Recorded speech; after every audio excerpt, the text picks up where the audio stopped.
Good morning students पिछली online class में हमने अव्यय शब्दों यानी अविकारी शब्दों के बारे में पढ़ा और उसके फर्स्ट भेद क्रिया विशेषण का जो है डिटेल में अध्ययन किया कि क्रिया विशेषण क्या है। क्रिया विशेषण क्या है कि जो शब्द क्रिया की विशेषता बताते हैं उनको क्रिया विशेषण कहा जाता है। और क्रिया विशेषण के जो हैं यहाँ पर जो देखो अव्यय या अविकारी शब्द के कितने भेद हैं मुख्य क्रिया विशेषण, संबंध बोधक, समुच्चय बोधक और विस्मय आदि बोधक। तो हमने क्रिया विशेषण का जो है हमने अध्ययन कर लिया था कि उसके कौन कौन से पार्ट होते हैं। उसके जो है मुख्य सब पार्ट कितने होते हैं, 4। सबसे पहला है स्थानवाचक क्रिया विशेषण, दूसरा है रीतिवाचक क्रिया विशेषण, तीसरा है कालवाचक क्रिया विशेषण और फोर्थ है परिमाणवाचक क्रिया विशेषण। तो अब जो है हम आज अव्यय का दूसरा भेद है संबंध बोधक, उसके बारे में बात करेंगे। अब संबंध बोधक क्या है?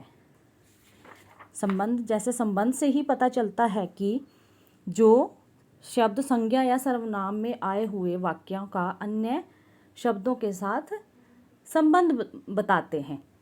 ठीक है, जिन अव्यय शब्दों के द्वारा वाक्य में संज्ञा या सर्वनाम का संबंध वाक्य में दूसरे शब्दों के साथ प्रकट होता है वहाँ पर जो है संबंध बोधक अव्यय या जो है अविकारी शब्द जो है वह होता है। और इन शब्दों की पहचान क्या है?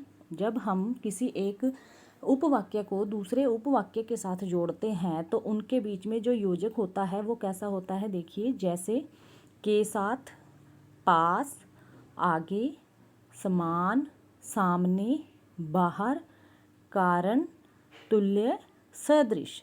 तो इन शब्दों का जो है संबंध बोधक अव्यय में प्रयोग किया जाता है। जैसे विषय सूचक के नाम से जैसे हम करेंगे कि के विषय में क्या, के नाम से, कि आपको अगर उदाहरण के तौर पर लें कि आपको अंग्रेजी विषय के बारे में और सूचना देंगे, हिंदी विषय के, तो जहाँ पर विषय सूचक जो शब्द आए, नाम आए, वहाँ पर संबंध बोधक अव्यय होता है।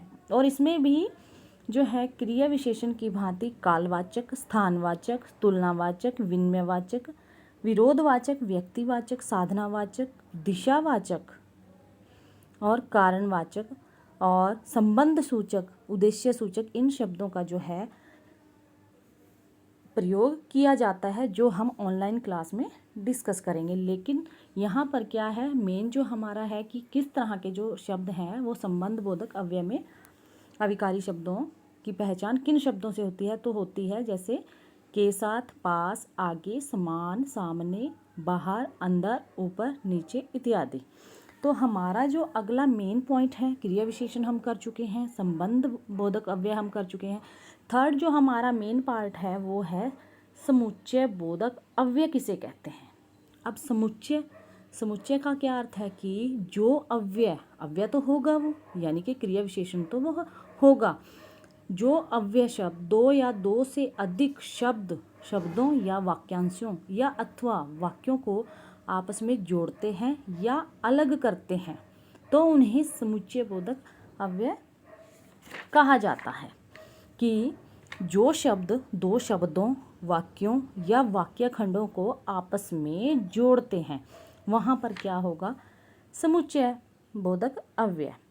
अब इसमें क्या है, इसमें भी हमारे 4 सब पॉइंट जो है बनते हैं। पहले उदाहरण से समझिए कि समुच्चय बोधक जो है अव्यय किस प्रकार के होते हैं। जैसे यहाँ पर एग्जाम्पल दिया है, जैसे माता और पिता सो रहे हैं। तो माता और पिता जो दो शब्द हैं उनको कौन सा यहाँ पर योजक जो क्या लगा है, समुच्चय बोधक और शब्द, यहाँ पर जो है ये समुच्चय बोधक है।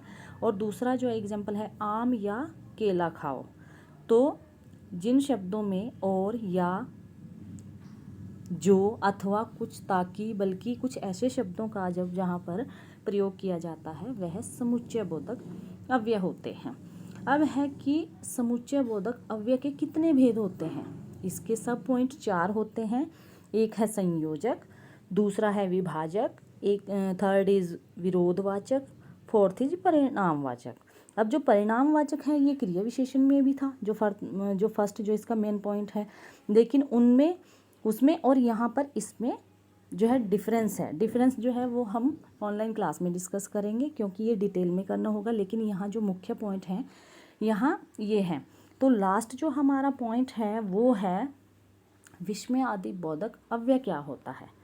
अब जो विस्मय आदि बोधक जो अव्यय होता है वह क्या होता है कि जिन अव्यय शब्दों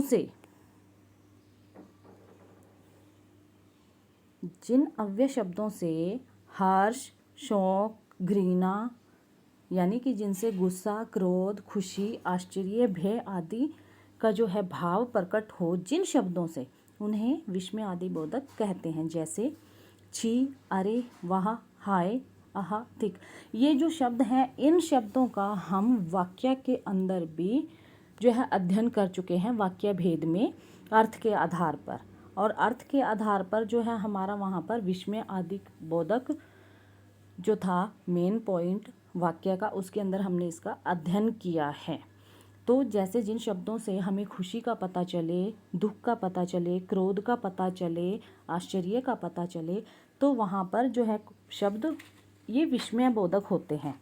और इसके कुछ जो है इन शब्दों से तीव्र मनोभावों यानी कि तेजी से मनोभाव, जो मन के भाव हैं, इसके माध्यम से प्रकट किया जाता है और उनका संबंध वाक्यों तथा वाक्य के किसी अन्य पद से जोड़ा जाता है। तो इनके बाद जो है एक चिन्ह लगाया जाता है, जो हम ऑनलाइन क्लास में मैं आपको बताऊंगी कि जहाँ पर इनकी पहचान होती है। तो इन शब्दों में कुछ विस्मय आदि बोधक जो शब्द होते हैं वो कैसे होते हैं। क्रोध सूचक, जिनमें चुप, जा, चल, कुछ ऐसे शब्दों का जो है यूज़ किया जाता है। हर्षबोधक में वाह, शाबाश, धन्य, वाह वाह, इन शब्दों का प्रयोग किया जाता है।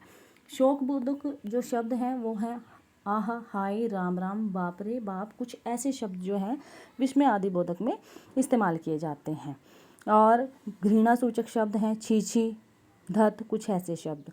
और स्वीकृति बोधक शब्द हैं जी हाँ, अच्छा, जरूर इत्यादि। और अभिवादन बोधक, जिनसे हम किसी का अभिवादन करते हैं, जैसे नमस्ते, राम राम, जय राम जी, प्रणाम, नमस्कार, चरण स्पर्श। तो ये सब जो शब्द हैं ये विस्मय आदि बोधक शब्दों में आ जाते हैं। तो यहाँ पर एक इसका 5th पॉइंट भी है जो हम बहुत ही कम जानते हैं, वो है निपात अविकारी शब्द। अब निपात क्या होता है कि जो अव्यय शब्द किसी शब्द के बाद लगकर उसके अर्थ या अभाव में विशेष बल देते हैं, उन्हें निपात अव्यय कहते हैं। जैसे हाँ, भी, तक। जैसे कोई उदाहरण है कि मैं रात तक आऊँगा, तो जो तक शब्द है वह क्या है, निपात है। और इन सब जो ये अविकारी शब्दों के यहाँ पर भेद दिए गए हैं, इनका जो है हम डिटेल में डिस्कस ऑनलाइन क्लास में करेंगे। Thank you, have a nice day.